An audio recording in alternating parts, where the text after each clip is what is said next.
Welcome to the Futurati podcast. Any member of the Futurati is somebody who believes in the power of the future. We know there's a better world ahead, and we indeed have the power to make it so. In our podcast, we talk to the best minds in the world about the most urgent problems facing mankind today, and we hope you learn as much from them as we do. I'm Thomas Fry, a professional futurist and keynote speaker. And I'm Trent Fowler, a machine learning engineer and author. Thank you for joining us.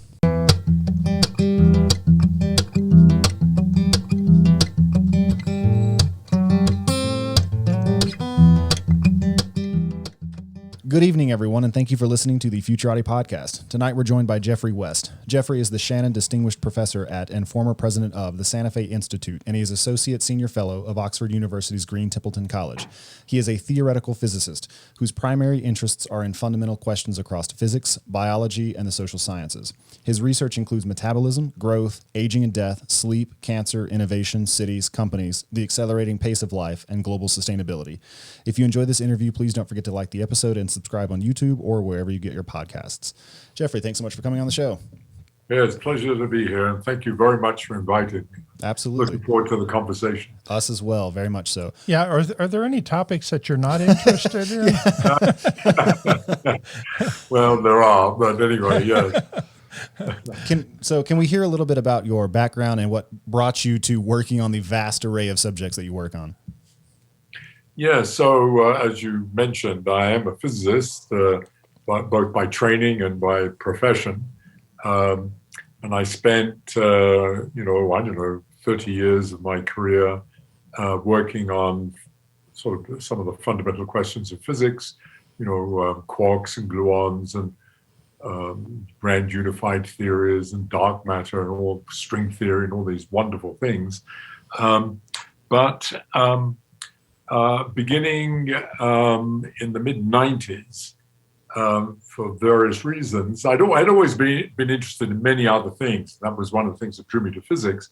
But in the mid-90s, I became fascinated by questions in biology, and it was provoked, to be honest, primarily by what was then developing as not just an attack on science, but particularly on physics. And the kind of the classic comment that we heard, and I used to hear when I would visit the Department of Energy, for example, which gave the major support for physics, for the kind of physics I did, was, physics was the science of the 19th and 20th century, but the science of the 21st century was going to be biology. And a corollary that was sometimes added was sort of like, no need to do any more physics kind of implication. And, even though, out of ignorance, I would react very strongly to that, out of defensiveness, no doubt.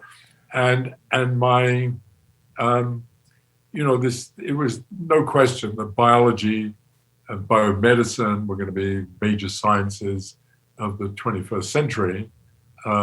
Maybe at that time it wasn't quite appreciated that computer science would be, of course, begin to dominate the 21st century science.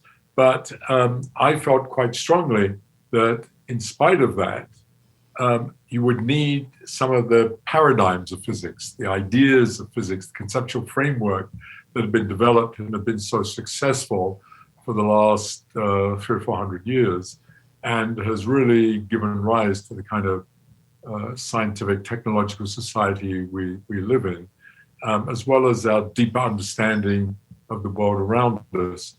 And so I felt that, yes, biology, and now I would say computer science, will dominate a lot of what we do in the 21st century, but we will still need many of the ideas, the techniques, the way of thinking that physics has provided us.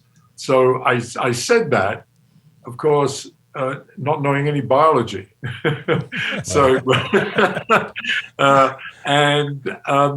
But it did stimulate me, sort of in the evenings as I sat around ruminating about this, as these attacks were getting more and more not just annoying, but they seriously affected funding. And I don't know if you remember, there was something called the superconducting super collider, which was canned during the Clinton administration. And so it had a profound effect on science and certainly on physics. And but I sat around and I thought, well, maybe I should put, so to speak, put money where my mouth is and think about biology. If I really believe what I said, maybe I should. Not that I know any, but it coincided with the fact that I was getting, mid to late 50s, getting into that era when it was clear that I was getting old.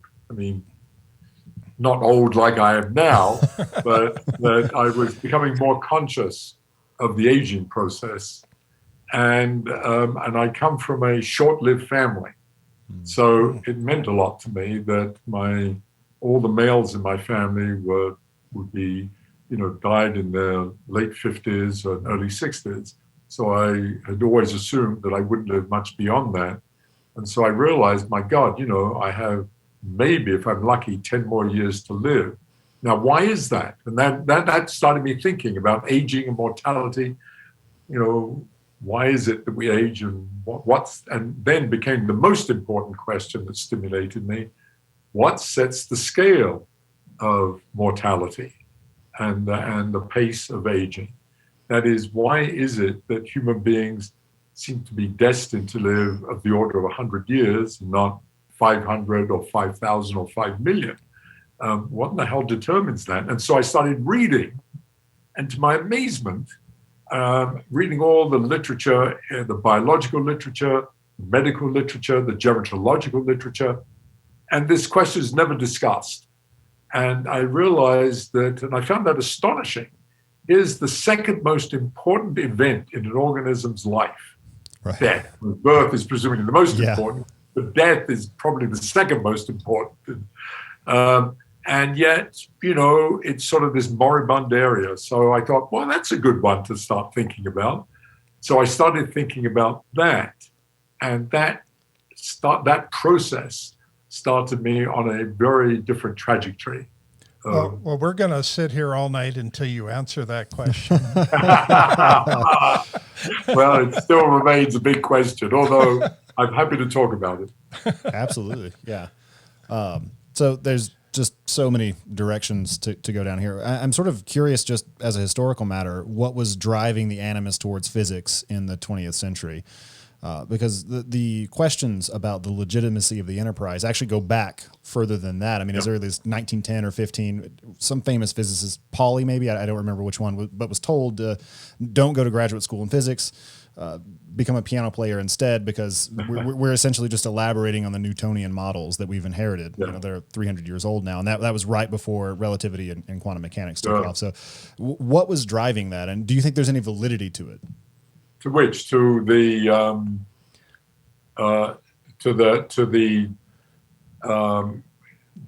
this push to learn more about the physical universe? Is that what you mean?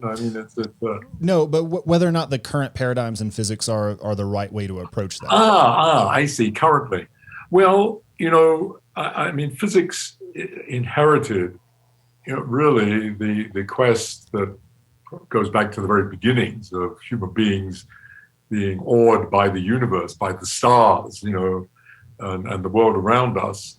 And, physics became, the vehicle for understanding that.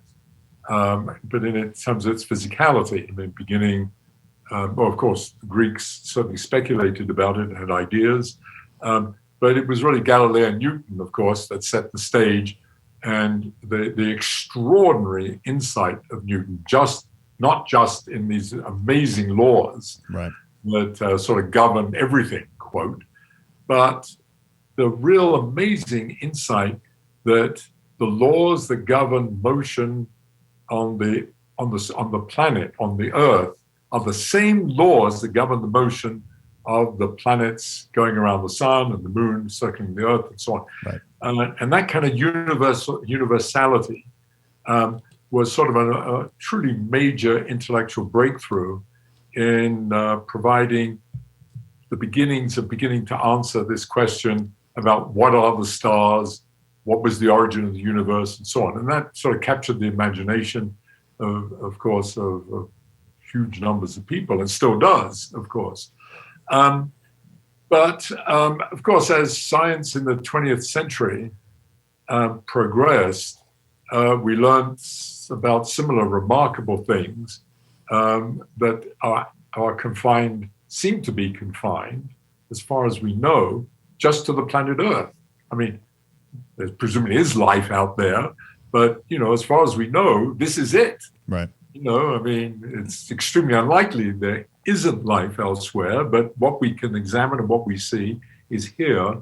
And the extraordinary discoveries, especially in the second half of the 20th century, of course, in the genetic code and so forth, have opened up a whole new universe, a way of thinking. And so, understanding that part of man's place in the universe, which is much more local, rather than, seeing it in terms of the heavens, but seeing it much more locally, and having more immediate application in a certain sense. It's not that, physics has led to all the marvelous mechanical and electronic things. We wouldn't be doing this unless we had discovered the fundamental laws of physics and the laws of electromagnetism, electromagnetic waves, and so on. Yeah, if I could go back just a little bit to what you said about life on other planets. We've had several discussions around this, and I always make fun of Hollywood for jumping on the bad bandwagon. But see, if there's life on other planets, it's on different gravities. It's with different atmospheres. Sure. It's with different predators, with different food stocks, different levels of oxygen, different just everything down the line is different day-night cycles, and so the odds of, if we do discover life on other planets, of it looking like us are infinitesimally remote. But naturally, Hollywood thinks that you just put a few little distorted features on a face, and then suddenly that's an alien. Right. And so we tend to make fun of Hollywood. So yes, no, I of course concur with that. But that brings up an extremely interesting point.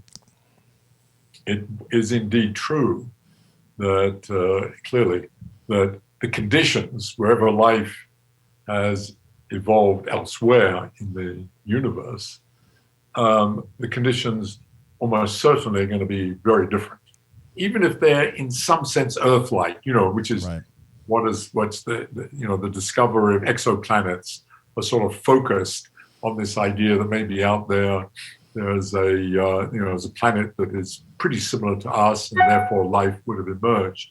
Well, of course, that's a perfectly reasonable way of looking at it. But, forms of life could have emerged under maybe quite different conditions. Maybe the chemistry is different. It's always been speculated that it may not be carbon-based, could be silicon-based, and so on and so forth. And that's quite fascinating. Now, what I have focused on and what I have become interested in, beginning with this quest to figure out why it is I'm going to be dead soon, and there's no possibility I'm going to live for another even 50 years. To understand why that is so has led me to spend the last 15, 20 years developing and trying to understand universal laws of biology. And universal here goes right into this question, because it is understanding laws that operate across the extraordinary diversity of life that we see on this planet, where it seems random and arbitrary. And we have this idea from natural selection that it was always sort of slightly chaotic and it's capricious what has ended up here. In fact, underlying all that, there are these extraordinary regularities and laws, which maybe we can talk about. And that's what has interested me. And the question that I have tried to understand is, where do those laws come from? What do they represent? it's very much a physicist viewpoint, are there things that are sort of deeply fundamental that transcend all these different conditions that you just articulated about different planets? And indeed, I would suggest that there are. And just to jump ahead, and they are the idea that whatever life forms have emerged, one of the things, the great challenges life has to face is where we have to be made of huge numbers of components. I mean, whatever they are, some analog to cells and analogs to complex molecules, and they have to come together in a highly coherent fashion, and all kinds of emergent phenomena come from that. And underlying all that is the concept of networks. They have to be networked together, whatever happens. And so one of the things that transcends all life forms on the planet, and I would venture to say all life forms that may or may not exist in the rest of the universe, is the physics and mathematics of networks. And so whatever the forms of life they are, they will obey these laws. Those are the things I have been fascinated about in the last 15, 20 years, because, as I say, despite the extraordinary diversity and complexity of life that exists on the planet, there are some extraordinary regular laws that can be put into a mathematical form and derived from fundamental principles of network design. Well, why don't we just keep with that theme then? Take us on that journey. Tell us about that. Yeah, I hope it's not. So let me tell you about these laws. They're scaling laws, and what does that mean? That means, well, let me give you very specifically. The most famous of these laws is something called Kleiber's law. It was discovered by a man named Max Kleiber in the early 1930s, and what he did is he measured and also gathered data on the metabolic rate of many animals. And the metabolic rate, just so everybody understands, is how much energy an organism needs just to stay alive. So it's roughly speaking, you can equate that with how much food you need to stay alive. So for us, as you know, it's of the order of 2,000 food calories. So how does that 2,000 food calories change when you look at a mouse, or you look at a whale or a kangaroo or whatever? How does that change? And is it just arbitrary and capricious? Because each organism, each one of those animals evolved with its own unique history. Not only that, each subsystem, each organ, each cell type, each genome in that animal has its own unique history. That's what natural selection is all about and evolution is about. And so you would have thought that, well, no, there probably isn't much relationship because, it all depends on historical accidents and so on. Well, turns out if you actually look at the data, quite to the contrary. If you plot metabolic rate versus the size of an animal, size being, say, its weight, mass, you find an extraordinary systematic behavior. And by the way, I remind you, metabolism is probably the most complex phenomenon in the universe, because metabolism is taking a bunch of chemicals and making life. I mean, that's what we're doing all the time. That's, right. We use complex molecules to do that, but nevertheless, it is this extraordinary process. And so, despite its extraordinary complexity, the way it scales across all animals obeys a very simple law. And that simple law is very easy to explain. Roughly speaking, it says that if you double the size of an animal, or you look at an animal that's twice the size of another, so it has approximately twice as many cells, you might have expected in the most naive way, if you forget about evolution or anything else, it would require twice as much food. Not true.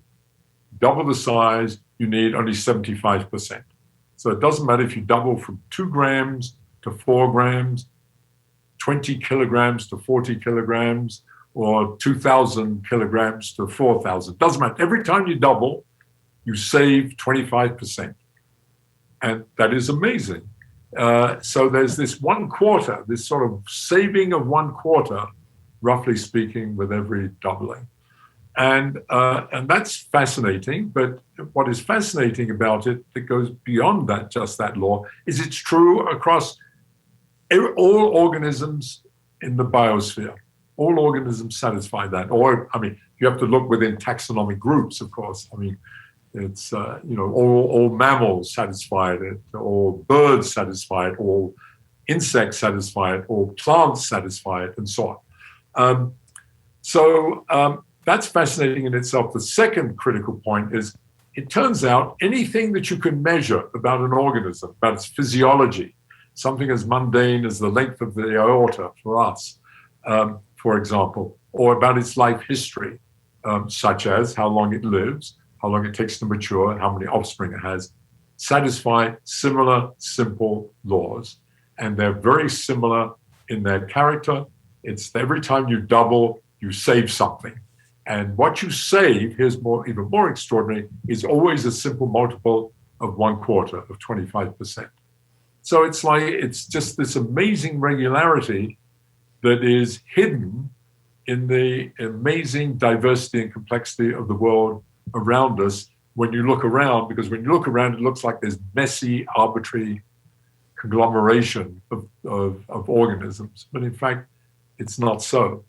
And so now going to how we introduced this, right. The work I got involved in that fascinated me was to try to derive those equations. Where the hell does where does the 1/4 come from? Where do these come from? Well, it turns out they are derivable from the mathematics and physics of the networks of which we are made of. So you have to, the kind of,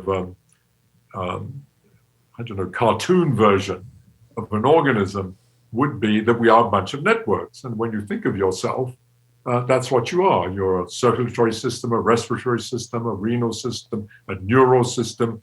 Your bones are a network. You can think of everything within that network paradigm. And it turns out if you do that and you put it into mathematics with some caveats, which I'd be happy to discuss, you get these laws drop out. And one of the things that is characteristic that comes out of those equations is that we're also fractals. We're self-similar. I was just going to ask you if Clybur's law is fractal. Yeah. And by the way, the fractality, this self-similar behavior, that we're sort of like trees, and if you cut one piece of the tree out, it looks like a little tree. Right. And that's who we are. I mean, all our networks sort of have this property to varying degrees. But one of the crucial inputs that goes into this is an enormous assumption. And the assumption is that the continuous feedback that is inherent in natural selection from, the competition, survival of the fittest, is that we have those that have survived, those that are the fittest, are the ones that have optimized something, and in particular, optimized the use of energy. So that, just to give you one example, our circulatory system, our cardiovascular system, by the way, our in this context doesn't just mean, the three of us. It means every human being that's ever existed. More than that, every mammal that has ever existed. Our cardiovascular system, which we all share, has the following property that it has evolved so that its topology, geometry, and its organization is such that the amount of work our hearts have to do to pump blood through the system is minimized, is optimized. So that if you made any significant change to the network, if I doubled the length of the fourth branch of my arterial system, my heart would have to work harder. But if I halved the length, it would also have to work harder. But that's true of any branch of the system. So you have to put that into the mathematics, that we're in this sort of this local basin, this minimum, And out of that comes these results. And to connect it to natural selection, and I'll finish my long soliloquy, that the minimization is such that natural selection has worked so that the amount of energy you need to allocate to survival, maintenance, to the sort of the mundane process of living, mainly pumping blood through the circulatory system to supply oxygen and nutrients to cells, that is minimized so that you can maximize the amount of energy you devote to reproduction, to sex and reproduction, and the raising of offspring. That is Darwinian fitness. So you maximize Darwinian fitness by giving as much energy as possible to that process so that your genes may continue, and by minimizing the amount of energy you need just to stay alive. So that's how we evolved. When you put that into mathematics, all these scaling laws drop out, and that's very satisfying. So we live in a world that has, by some estimates, a little over 8 million different life forms. And so I always have to think that there's just one of these life forms is not following the rules. Always, I'm sure that's true, by the way. No, I don't. I mean, I should also say something that I'm glad you brought that up, actually, because we talked about Newton and physics and so on. And physical law, the laws of physics, and also are basically, precise. There aren't exceptions. Now, of course, there are. I mean, we have to amend them. We have to amend Newton's laws of relativity and quantum mechanics. But the laws are precise. We can calculate from quantum mechanics, for example, quantum electrodynamics, we can calculate the strength of the magnetic moment of the electron to 12 decimal places. And you can measure it, and it's correct to 12 decimal places. I mean, that's sort of it's fantastic. It's an extraordinary achievement. And that's sort of the nature and paradigm of physics. That cannot be true of biological systems and of the kinds of things we're talking about, and in general, complex systems. And so these laws are of a different nature. Even though they are quantitative and they can put into mathematical form, there's much more variance around them. And there are no doubt exceptions, and indeed there are. I mean, for example, we've applied these to plants and trees. And so you have this image, of the classic tree, lots of branches. But of course, you can immediately think of plants that violate that, like palm trees are quite different. So they've done something different. And so the external environment and their history has played a major role in determining that form of a palm tree architecture. On the other hand, the vast majority of plants have this kind of fractal-like structure, this branching fractal-like structure. And so to put it slightly differently, these laws, the law for metabolic rate and all these other scaling laws that I just intimated, of which there are maybe 45 or 50 of such scaling laws for all your physiology and your life history. The nature of these laws is that they explain, if you like, sort of 85, 90% of what's going on, but there's this 5, 10, sometimes 20% slop. And what does that represent? That does represent the details of the environmental niche or the environmental niches and the historical contingency that has affected the organism. So, for example, all mammals fall on this wonderful scaling curve. But of course, if you look, each one deviates a little bit. And of course, for example, a huge deviation would be if we started to look at the scaling of noses. Just think of all the different, think of an elephant compared, as a trunk. So there are these exceptions, you're exactly right. So there's kind of a philosophical question that one has to address in terms of the kind of theories that we are developing for these kinds of systems and for the systems that have evolved by natural selections, ones that are highly complex and are adaptive, are what we call coarse-grained. We use that phrase. It's a coarse-grained, low-resolution kind of theory and explanation as compared to physics, which is a very high-resolution explanation of what goes on in the universe. So a while back, I wrote a paper called 10 Unanswerable Questions that neither science nor religion can answer. And it starts off with the single question of, why is there an exception to every rule? Including that one. Exactly.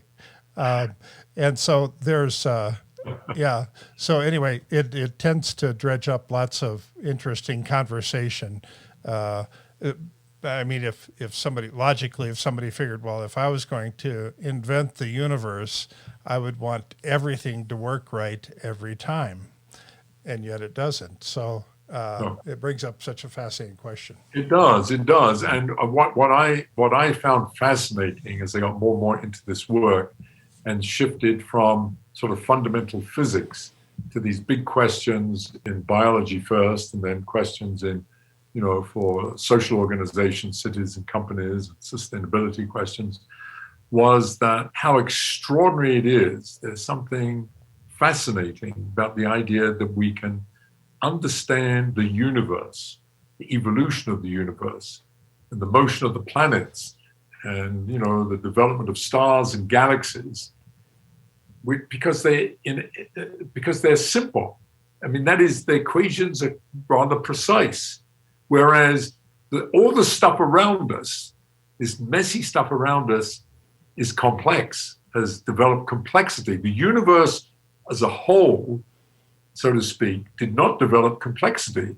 It only happened in local places like here, maybe a few other places in the universe. Most of it is simple in the sense that you can write down analogs to Newton's laws or quantum mechanics and solve them. So here we have this messy world, and there are all these exceptions, in quote, from using the language you introduced, which is fascinating.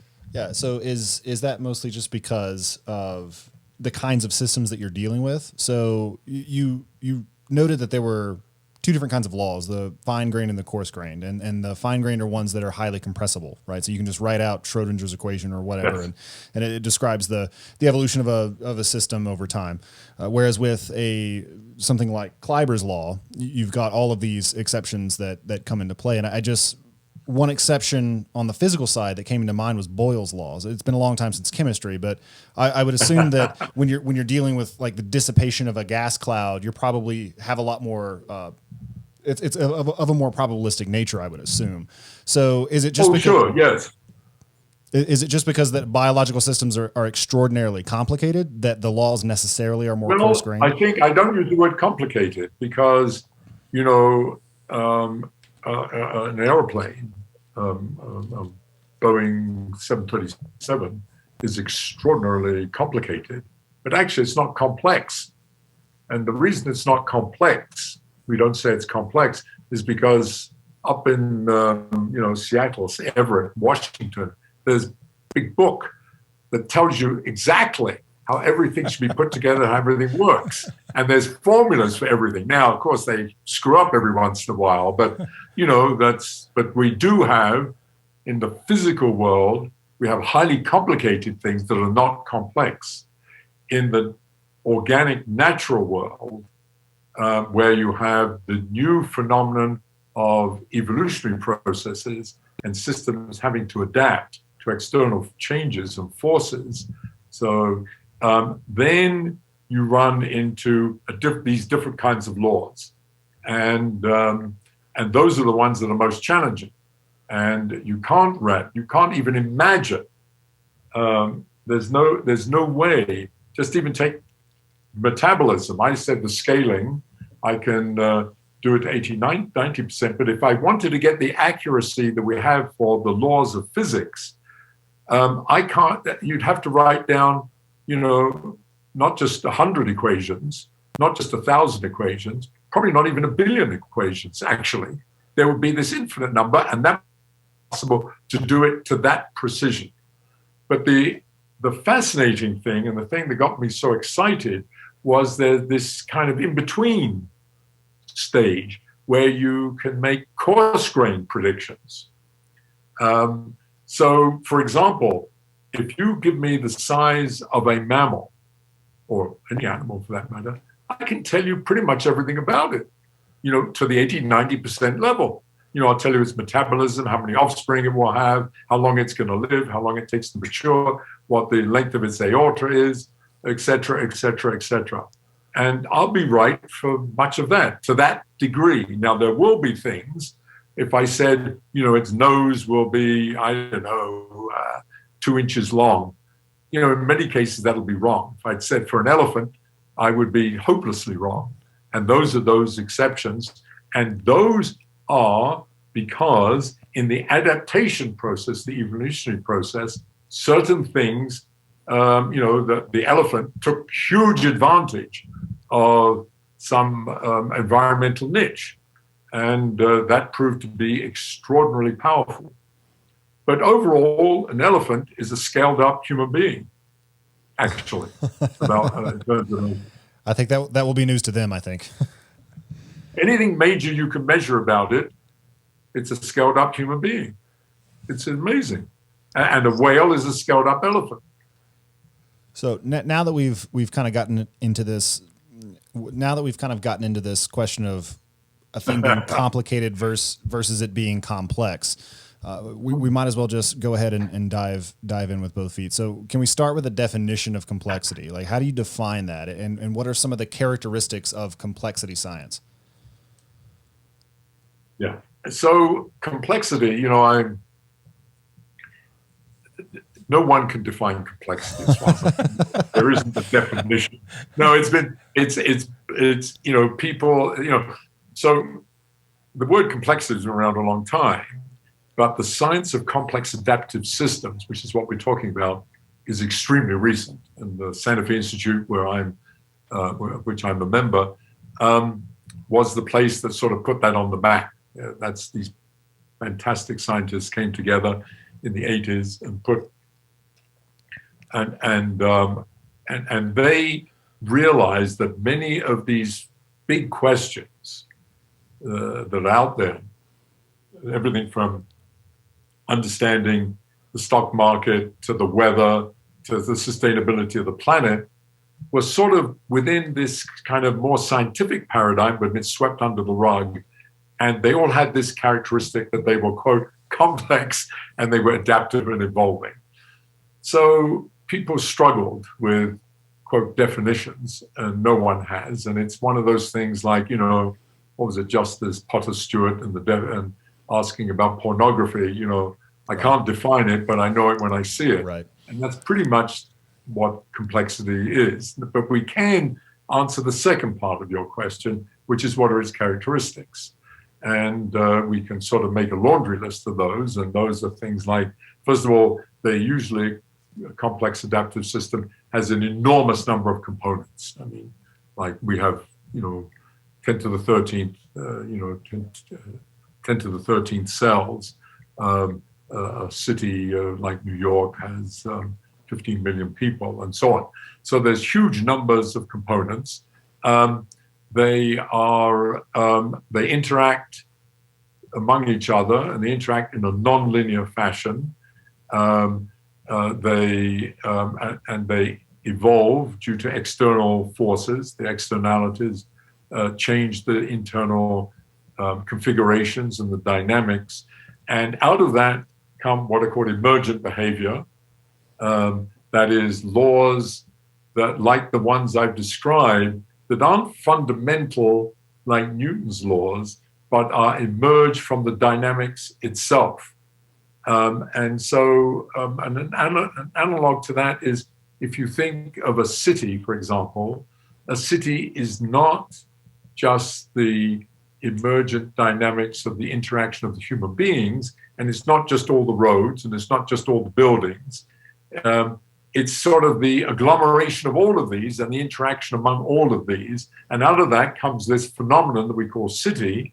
And it has has its own laws that are have emerged from the underlying social dynamics of human beings, social networks of human beings, but also, the physical constraints, because you've had to build buildings and you've had to build subway systems and so on. And so these are emergent laws from that. And typically, we don't know how these emerge. We can't derive those typically. We might be able to discover them. And one way of that's been extraordinarily fruitful, in fact, in trying to understand those laws at a kind of meta level, is what I've been talking about, is like in terms of networks, to say, well, look, a city, for example, like an organism, is a bunch of networks. It's got roads and various transport systems and supply systems,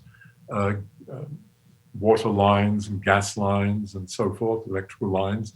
But it also has, superimposed on that, social networks. People are interacting with each other, and they form networks of families and networks of businesses and so on.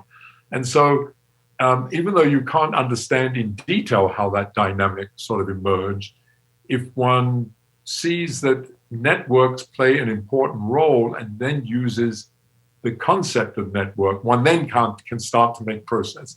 So it's not like physics, where you sort of quite have fundamental principles, although you might have principles of the networks, but you don't have sort of the same kind of fundamental principles, which are immutable, which is the way we think of physics. These are definitely mutable, meaning that they can change because they are adapting and evolving. So that's very much the nature of a complex system, and makes the science of complex adaptive systems so difficult. And one of the big questions that was around for a long time, less so now when this kind of work started to emerge, was, can you imagine that there is a fundamental theory of complex adaptive systems in the same way that, for example, we have fundamental theories of physics that I've talked about, but also fundamental theories of thermodynamics, like concepts of entropy. Can we have entropy? And the thing that makes that so difficult, by the way, is that typically of complex systems, they involve not just the physicality of systems, that is the things that I've talked about that are to do with energy, metabolism, analogs to that, but equally importantly, they're exchanging information. This is what we're doing, information exchange.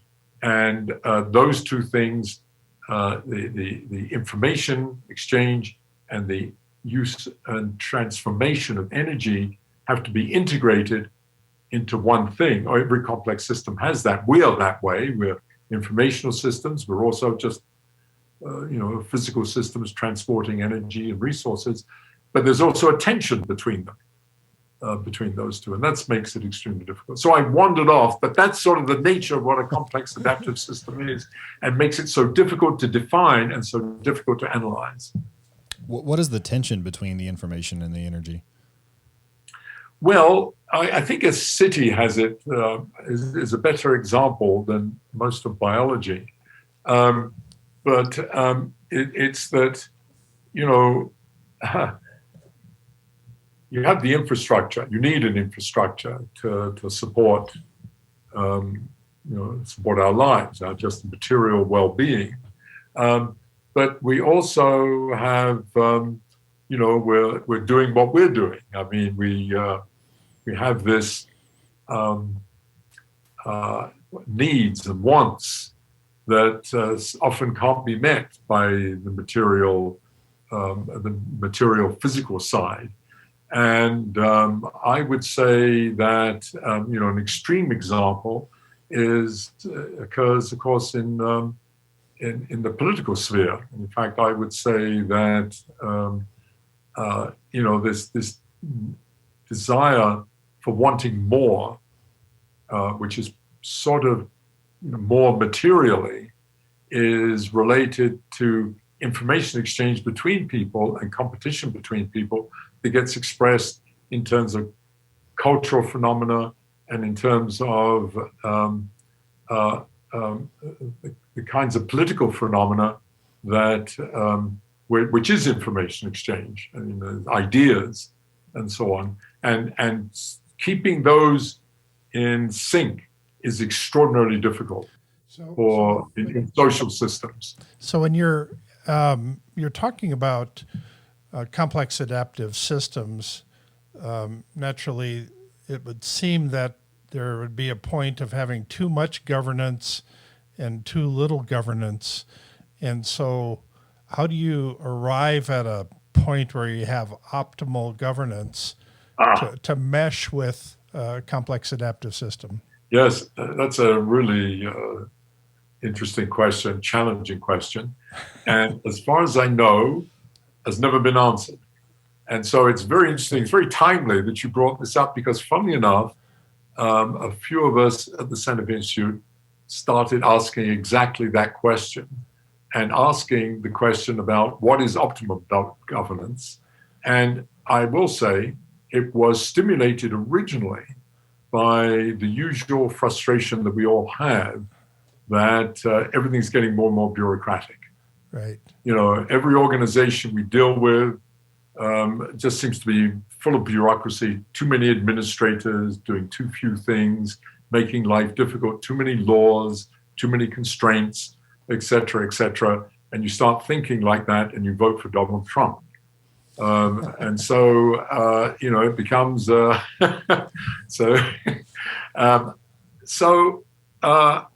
question is, why is that? And in fact, one of the things that I began to realize is, and it goes along with the whole scaling phenomenon. So we all complain, and I certainly complain like everybody else, that federal agencies are too bureaucratic, and even the Santa Institute, which is quite small, is getting too bureaucratic. And I was in a national lab for many years. God Almighty, that was so bureaucratic. But how do I know it's too bureaucratic? Maybe it's got the right amount of bureaucracy. Maybe that's what you need. In other words, if you know the functionality of the system and you know what it has to deliver, this is what it has to do. Maybe this is what you need. Maybe this is the kind of the size of a bureaucracy that you need to have. So we started thinking about that. Is there some framework we can develop to look at questions of bureaucracy in general, including, by the way, as an extension of that, the legal system, because that's part of the governance and constraints, of course. So we've spent a lot of time in the last year trying to gather data actually on this. That is, the number of administrators in various kinds of organizations as a function of size and so forth, and looking at how they scale and asking questions about, can we understand where those kind of scaling laws come from? Because one of the things we did discover was that bureaucracy and administration satisfies very simple scaling laws. Actually, it's quite predictable. And so that suggests that maybe underlying this, there is a dynamic, and the system is in some ways has moved towards optimization. Now, that truly may be terrifying thought. Yeah, what a terrible thought. Exactly. What a terrible thought. And the question is, then it brings up a very challenging question. Optimized for what? Right.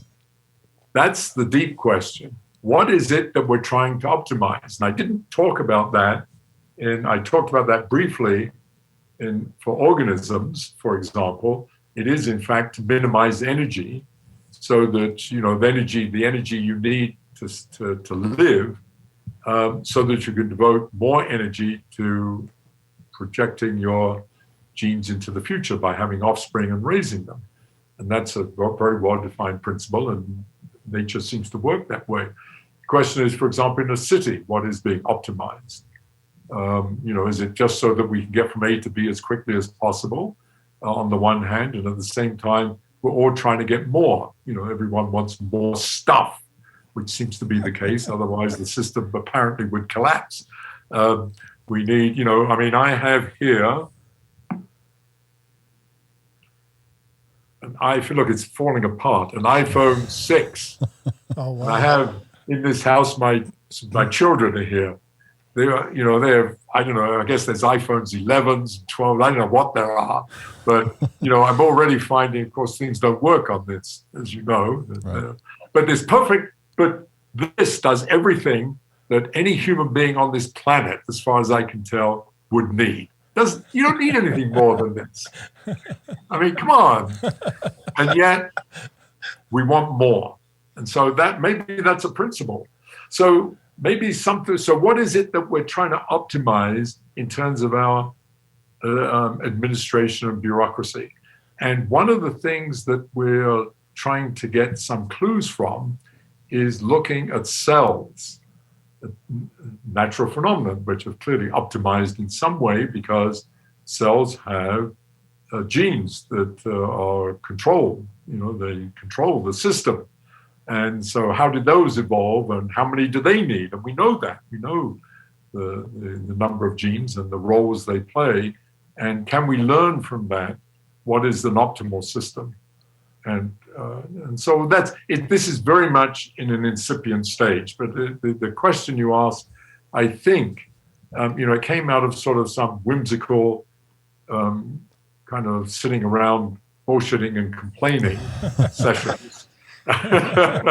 And it developed into something serious, and we just put in a big proposal to the NSF, which probably won't get funded, but support this work. I hope the irony won't be lost on them. Yeah, exactly. No, in fact, the original thing had in it some sentences about the bureaucracy of the National Science Foundation and how it's only increased exponentially in the last few years and so on. My collaborators convinced me to take those things out, so we did. But no, it's a fascinating question, I think, and but I became more and more to realize that this function of emergent constraints is a major problem of the 21st century. The amount of time and energy, and resources and money that go into it is fantastic. I mean, if you saw some of the data we have on universities, for example, it's extraordinary. So, but maybe that's what you need, as I say. So we need to understand that. And so it's a great question.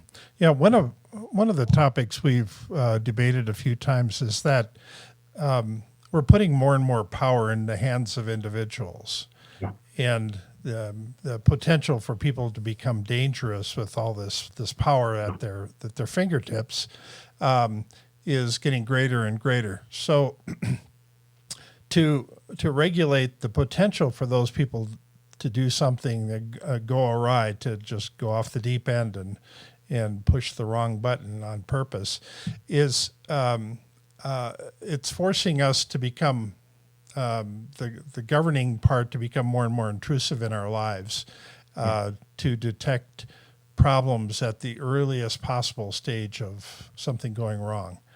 And it seems like we're resisting that much intrusion in our lives. And so it seems like that's a no-win situation. Yeah, no, I completely agree with you because,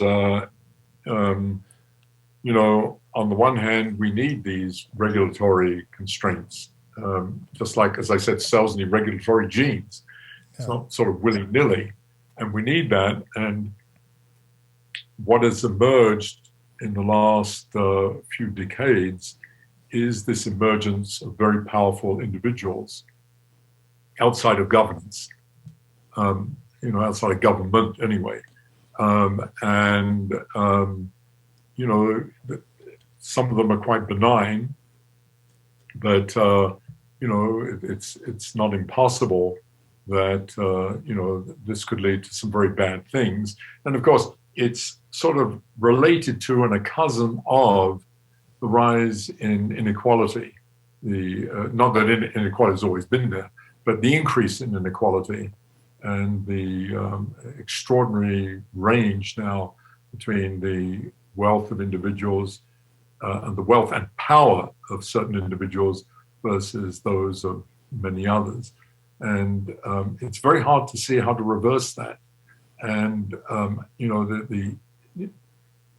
none of us want sort of totalitarian, authoritarian rule to step in and regulate that. And yet, left to its own devices, this could of itself bring the system down. And if even if not of itself, in the image that you presented, pressing the wrong button willfully, but in creating more and more social unrest, and which we have just seen the smallest tip of an iceberg. And that concerns me more than anything else, frankly. Because one of the things that I think is so astonishing that's happened, I was going to say in the last 10, 20 years, but it's happened throughout my lifetime, is that I have seen continuously. So I'm 80 years old now. And so I've been around a long time, and the world has in many ways changed dramatically. But one of the things that is extraordinary is that by the usual metrics, which are mostly material, the quality and standard of living of people across the globe, and in particular within the United States, has monotonically been increasing. I mean, just every year it plateaus here and there, and they claim it's plateauing for a while now. But overall, it's just been increasing. So you would think people would be getting concomitantly more and more satisfied, happier and happier, and so on. But it isn't the case, of course, and that's maybe it's mysterious, but it says that, of course, happiness and quality of life maybe are not just associated with material things. But what is most surprising to me is that in the last 10, 20 years, it's created a sense of social unrest. Now, it hasn't evolved into sort of revolutionary people in the streets. There's been a little bit of that, but it has evolved into, a bizarre phenomenon of supporting what appears to be the beginnings of a kind of authoritarian rule, a rejection of science, a rejection of truth, a redefinition of what we mean by truth, a weird sense of what media is, and so on. All of these things are sort of coming together. And this is this phenomenon, I think, took most of us by surprise, and it certainly took me by surprise. And this question that you brought up, I don't think is soluble, this one between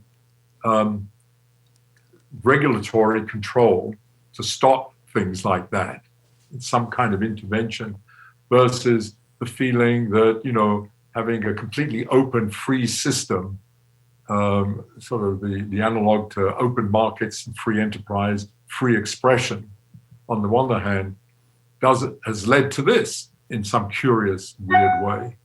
And one last thing is, I was born at the beginning of the Second World War in Europe, that is.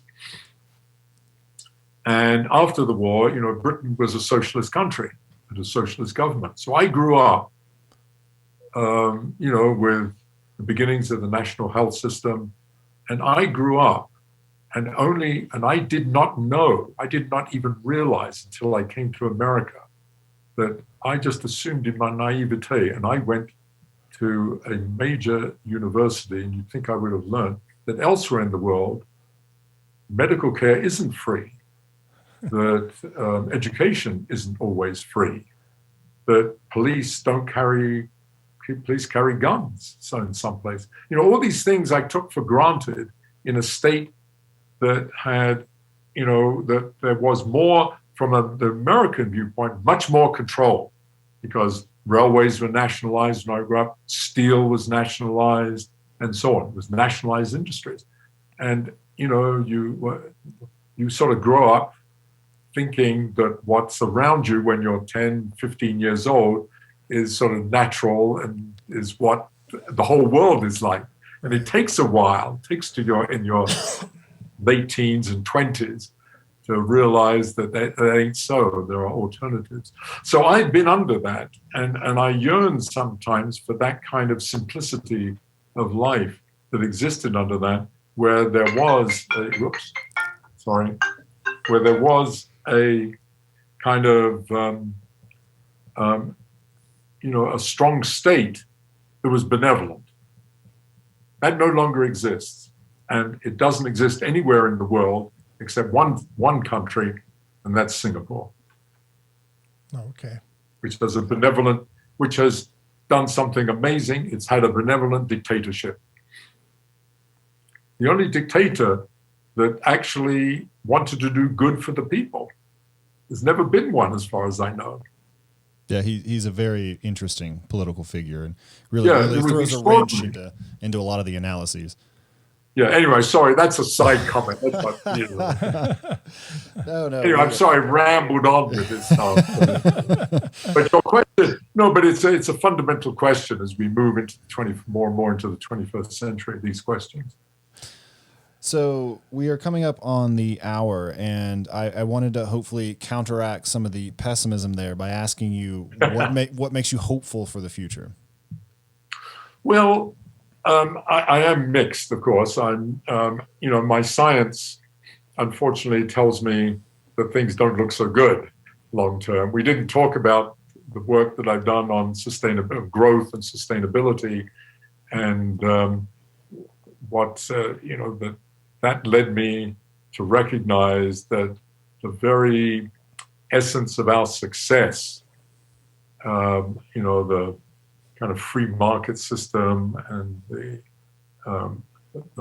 extraordinary phenomenon of human beings in communities with their positive feedback mechanisms and social networks, producing new ideas, innovating.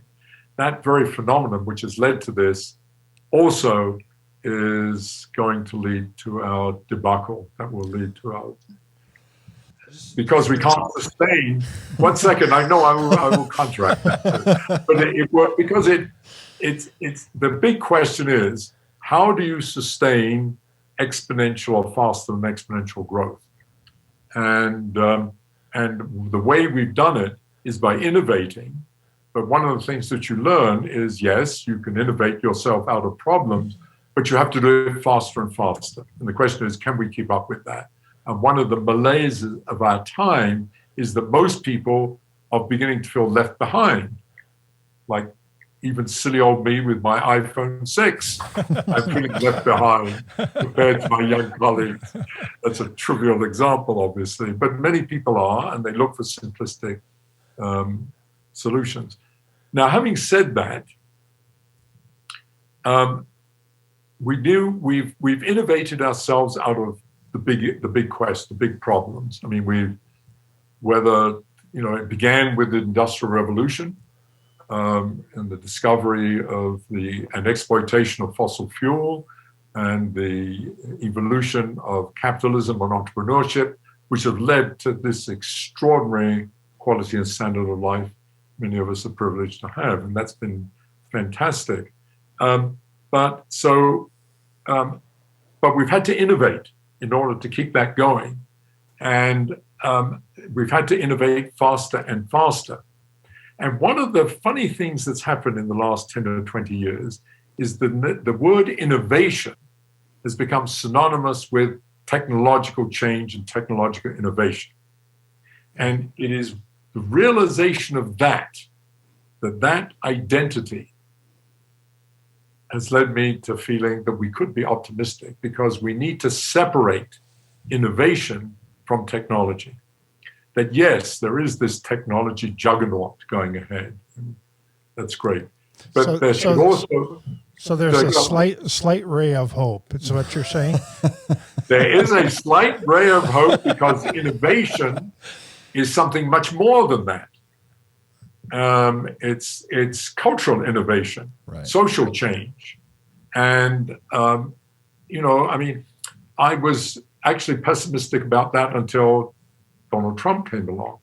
And believe it or not, the phenomenon of Mr. Trump has actually given me a ray of hope, because I always thought, yes, we could have this cultural change, but it's going to take, cultural changes take tens of years, if not longer.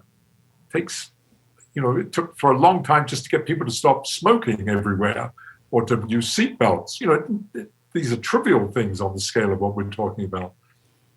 So to make significant changes in the way we think about each other and feel about community is going to take something so much longer than the time we have left to deal with the problems. And then came Donald Trump, who in the matter of 1 year or less got us throwing out all the lessons we learned from the Enlightenment, all of science, all of truth, all of love and connectivity and supporting each other, the teachings of Jesus and Buddha and Muhammad, all got sort of thrown out as far as I can tell.